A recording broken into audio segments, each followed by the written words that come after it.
오늘 운동은 오버헤드 프레스, 풀업, 덤벨 curl을 했습니다. 풀업 같은 경우에는 오늘은 수축감을 좀 더 강하게 가져가려고 노력을 했고, 덤벨 curl 같은 경우에는 드롭 세트를 섞어가며 3세트를 진행했습니다. 제가 오늘 사용한 덤벨은 더스크렉에서 무게 조절 덤벨을 협찬해 주셔서 사용을 했는데 괜찮았던 것 같습니다. 이건 제가 조만간에 또 소개하는 영상 만들도록 하겠습니다. 자, 오늘은 풀업, 친업 중 어떤 게 더 좋나요? 라는 구독자님의 질문에 대하여 답변을 하도록 하겠습니다. 일단 제 의견을 말씀드리자면 저는 풀업이 더 좋습니다. 근데 그렇다고 여러분들에게 풀업이 더 좋은 건 아닙니다. 이게 무슨 말이냐면 마크 리피토 같은 경우에는 또 친업이 이두근까지 강하게 가져갈 수 있어서 더 효율적이다라고 말씀을 하십니다. 하지만 저 같은 경우 풀업으로도 이두근에 충분한 자극을 이끌어낼 수 있습니다. 여기서 정답이 녹아들어 있다고 생각을 합니다. 그게 뭐냐 하면은 무조건 이게 맞다라는 건 없다입니다.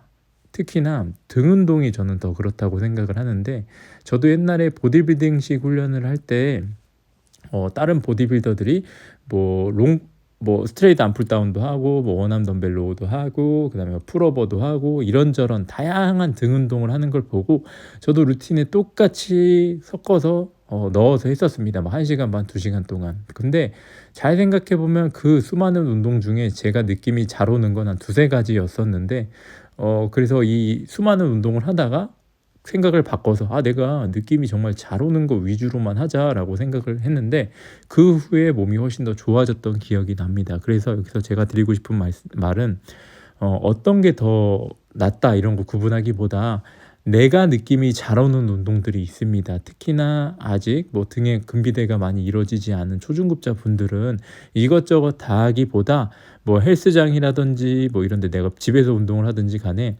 내가 느낌이 잘 오고 내가 잘 쌓아갈 수 있는 그런 등 운동들, 다른 운동들이 보조 운동들이 있을 텐데 그것 위주로 하시면 됩니다. 제가 예전에 이거를 메일 스쿼트 영상에서도 이야기를 한 적이 있었는데, 그래서 제가 옛날 보디빌딩 매니아의 어떤 한 당당맨이라는 분이 계셨는데, 그분이 제 기억에 지금으로부터 한 20년 전인 것 같은데, 어찌 됐든 근데 그분이 랩풀다운 하나로 거의 등이 제 그 당시 기억으로는 거의 실업팀 보디빌더만큼 일반인인데 그렇게 등이 좋으셨던 분입니다. 근데 사람들이 무슨 운동을 하냐니까 랩풀다운만 거의 한 10세트 이상 한다고 답변을 하셨었습니다. 그때 약간 충격을 받았던 기억이 나는데, 이렇게 내가 느낌 잘 오는 운동 위주로 하는 게 좋습니다. 왜 그게 또 좋냐면 일단 근육량이 어느 정도 올라와야지 다양한 운동에서 효율이 훨씬 더 올라갑니다.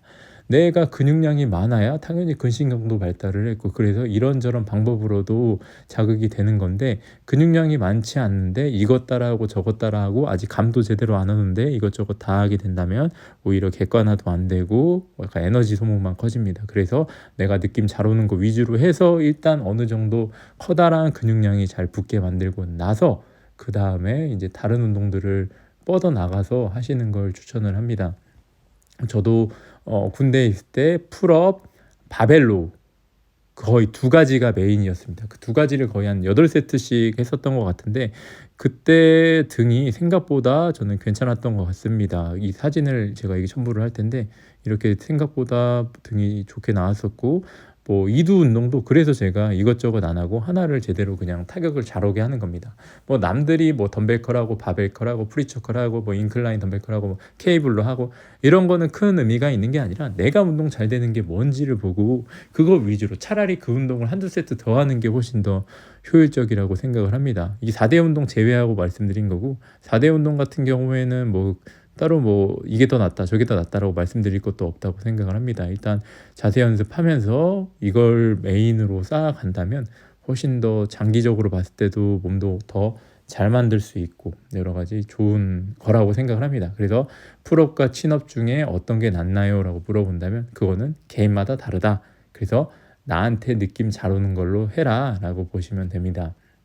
이것과 비슷한 게 로우바가 좋나요? 하이바가 좋나요? 아니면 스탠스를 넓게 하는 게 좋나요? 좁게 하는 게 좋나요? 이런 거랑 다 똑같은 답변이 되는 것 같습니다. 일단 나한테 맞는 게 있는 거지 다른 게 있는 게 아니다. 근데 초보자분들 같은 경우에는 흔히들 우리가 몇 가지 집어넣는 게 있습니다. 당기기는 당연히 랩풀다운이 메인이고 뭐 스쿼트도 딱 어느 정도 보폭이 적당합니다라고 나와 있는 게 보통 있습니다. 당연히 뒤꿈치 간격은 어깨 넓이 정도로 쓰고 막 이렇게 하라는, 그냥 일단은 그 정도로 연습을 하시다가 한 6개월 이상 그렇게 하고 어느 정도 내가 자세가 잘 나온다라고 했는데, 거기서 이제 내가 보폭을 좁히든지 넓히든지 더 가볍게 느껴지는 방향성을 찾아서 가시면 됩니다. 처음부터 그냥 감에만 의존해서 한다면, 처음 하시는 분들, 초보자 같은 경우에는 감 자체라는 게 없기 때문에 너무 감에만 의존해도 그냥 편한 자세만 찾아가게 됩니다. 그러다 보면 그냥 보폭 엄청 넓게 쓰고, 그래서 막 뒤로 앉게 되고 그렇게 되는 겁니다. 그래서 무조건 편한 것도 다가 아니고, 그래서 어느 정도는 정석이라고 나와 있는, 남들이 다 되는 방법으로 데드리프트도 그렇고 스쿼트도 그렇고 벤치도 그렇고 그렇게 접근을 하시다가 오랜 시간을 쌓은 다음에 경험이 생기고, 거기서 조금씩 내가 바벨에 대한 이해도가 올라갔을 때 변형을 해서 하시는 걸 추천해 드립니다. 제가 답변을 되게 애매하게 드리는 것 같은데, 사실 운동 자체가 정확한 답변이 있을 수가 없습니다. 그거는 우리가 뭐 물리도 아니고 무슨 수학도 아니고, 이게 운동이 말 그대로 예체능, 몸으로 하는 것이기 때문에 사람마다 느껴지는 느낌이 다르기 때문에 그런 겁니다. 어찌됐든 이런 부분을 참고해서 훈련을 하시면 되겠습니다. 자, 오늘 영상은 여기까지 하겠습니다. 감사합니다.